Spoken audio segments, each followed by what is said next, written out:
my God, look who's in the nesting box. That's Marianne. And I know we've talked a lot about Marianne in the last few weeks, but this really kind of sums up her progression from being broody to raising babies to joining her flock, and now she's in the nesting box, ready to start laying eggs again.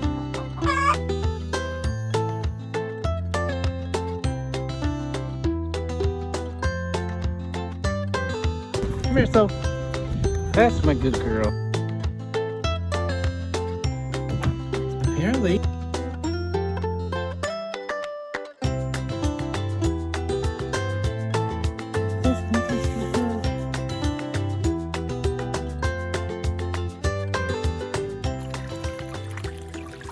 Hi, Woody Booty. That's my Woody Booty. That's Woody. Great cat. I call him Woody Booty. So if you have any kind of chicken flock, animals, ranch, water is always an issue. And even though it's fall, Peekaboo is looking at Woody Booty there. And Woody's watching the birds in the trees. Water is always upmost and front center. And so constantly filling water dishes, sometimes 2, even 3 times a day. Not as much in the cooler weather as we were at the heat of the summer, but water is always an issue. We have this little table set up right here that we've had for a couple of years now. We had it from the other house too, and it's rigged. I mean, guys, this thing is just so rigged. I'll move in. I've got so much JB Weld on this thing, but you know what? It still works. A little bit of a leak down there where I passed the hose, but I don't use it long enough to make a big deal about losing a little bit of water down the ground there. And so water, filling waters every day. It gets to be a drag, but you need that for the health of your animals, you need it for our own health even. So water every day, clean water. It's amazing, the dogs, they go out and drink out of a pond, and I'm like, sure, little Giardia never hurt anybody, but it certainly hurt us. And it certainly, chickens can be somewhat sensitive, even though they drink some pretty cruddy looking water sometimes. Clean water is especially essential to their health. So keep that in mind. I'll show you what else we'll be tackling today. Stand by.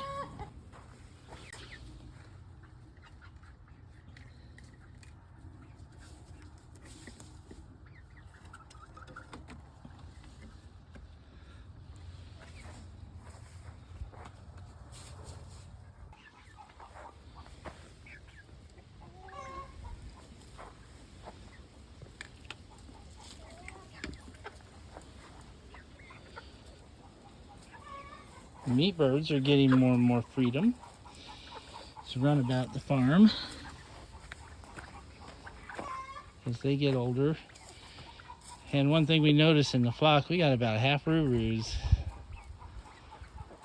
So our choices might be a little thin, which ones, as far as hens, we choose for breeding purposes. And I gotta do this water too. They're drinking it, but let's put some clean water in there, shall we, Rurus? So one of the things I have to do today, even though the wind is a bit of a increase today out of the north, I've got to get some of these leaves blown off the fence. And as I was walking over here showing you one of the projects, so let's get the leaf blower and we blow them off, and I found the guineas over in the south pasture, which is kind of a relief because this is a good place for them. Probably not a great place for chickens or kitty cats. Kitty cats are fine. But the guineas are over here, and today was the first day. 1, 2, 3, 4, 5, 6, 7, 8, 9, 10, 11. So they're all there. Today was the first day we... Buzzy Buzz! You silly cat. All right, you know what's coming, right? Buzz, Buzz, Buzz Lightyear. Poor baby. So the guineas are out in the south pasture, which is a good place for them. We wish they'd kind of do that more. That's really why we got them. But today was the first day we lost a bird. And I heard a commotion about 3 a.m. I did step outside, but just with a flashlight and uncorrected vision, I didn't see anything that was immediate. But it wasn't until we got out here in the daylight and realized that I had a bird, one of the guineas, wrapped up in the fence, in the electric fence, I should say. And I found him or her, I think, basically just strangled in the fence. These birds are not well known for being the brightest birds in the box. We talked about that. And we've talked about the fact that we're not as close to our guineas as we are our other birds. But as much as they're kind of a painish, sometimes they're kind of a pain just because they're so annoying and loud and obnoxious and kind of unintelligent. But to see that it was wrapped up in the fence and it was not a victim of a predator or our dogs, there's no markings, no blood, no trauma. But I did have to work to get him or her.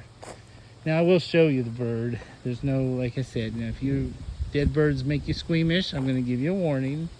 But I have him over here and we'll take care of him properly. It still hurts a little bit. There's my leaf blower, by the way, that I'll be using. It still hurts a little bit to have a loss of a bird that you've cared for since it was little. Even though you're not really emotionally attached to it,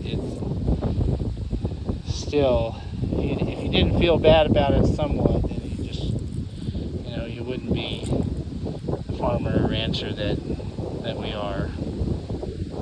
I'm sorry, little guy. I'm so sorry. For those of you who are new to the channel, might explain why we have this extensive area of electric fence that we did put up. You have to understand that last year, one of the things that happened to us was a local farm dog from another farm came onto our property and ate one of our hens. And this was a Rottweiler, and the dog was clearly not well cared for and clearly hungry, and found a meal. And so that's what prompted us to get an area that was large enough to be able to surround the coop and our runs, where the chickens can stay in especially if we have to be gone. If we have to be at work, we have to be at other events. I mean, there's so many things that we have to be gone for. And we wanted the chickens to be in a relatively safe area and still be able to leave the coop door open so they could go in at night. That way when we get home, they're still inside the electric fence with our livestock guardian dogs and have a reasonable chance of still being safe. So that's the reason why we have such an extensive area, and truly it's worked well. And the hen that the dog ate, her name was Matilda, and you see that's one of the names here on our memorial area here, Matilda. Called her Tilly. And there's our broody girls. Had to get them out of the nesting box and put them in the run. so they wouldn't just sit in the nesting box all day. Those two grills are hard to crack. It's kind of a terrible time to be brooding when it's so close to winter. As far as the leaves, best I could do is just push the leaves away from the electric fence. That's, you know, you look up, there's just going to be more. It's going to blow from the south, it's going to blow from the north, it doesn't matter. So they will blow back, but when it gets so thick and heavy on the fence, then the fence is just ineffective. So I do have to take some time to at least blow the debris off the fence, because the south wind will blow it back. Sorry, the south wind will blow it back, the north wind will blow it back. It'll just blow all back. We get that. So when Matilda was killed, there wasn't much left of Miss Matilda except a little bit of a wing and her egg. And I was already off to work, and Mrs. Foulplay found what was left of Tilly, and I said, "Is that egg intact?" And sure enough, that egg was intact, and we hatched that egg and we got Lily. And I saw Lily just a little bit ago, and that's what kind of prompted me to tell you this part of the story, especially if you are new to the channel. And we'll show you Lily. Marianne, did you have your egg? And she knows her name. Look at that. There's Rose. That's Mrs. Foulplay's favorite. Teresa Rose is her official name. Let's go see if there is an egg in that box that Marianne left us. Let's go see. Oh, there's somebody in there. So I'll have to wait till later. Little sparrow in there. Somebody's waiting in line too. Good girls laying in the box. Okay, we'll find Lily in a little while. And there's our girl Lily. She was Matilda's little chick that we rescued, the egg that we rescued from Matilda after the dog ate her. And you know, for us to be able to take that egg and that was still intact and hatch it and still kind of have a happy ending with Lily, as her mama was dark. She was an Australorp, dark in color. That's why we named her Matilda, because it's an Aussie, right mate? And so she's part Chanticleer and part Aussie. And that's Lily. And she's a pretty special little hen that we value in our flock. So Dan with Foul Play, winding things down. Mrs. Foul Play had to go off to work. Meat birds are in, ducks are in, most of the chickens are in. Doggies are not quite in yet.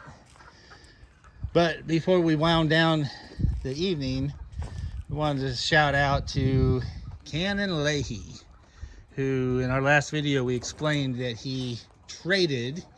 He's about 10 years old and heck of a little bird farmer, rancher farmer, future world farmer. Heck of a knowledgeable kid for 10 years old, and he traded Buzz and Woody, and you can see one in there kind of in behind Boo Boo there. I can't tell which one's which, but we traded Buzz and Woody for a good number of our fertilized eggs, and he has had a very successful hatch. So congratulations, Canon. Well done, buddy, on your hatch. And we're looking forward to seeing the birds that came from our flock, to see what they'll look like in the future. And that's Buzz. You know what's coming, don't you, Buzz? He probably won't let me do it. Buzz, Buzz, Buzz Lightyear. All right, once again, Dan for Foul Play, Mina and Boo, Buzz, at least there's Buzz. Take very good care. We'll see you next time. Shout out to Canon Lahey. I'll put the link below. Take care.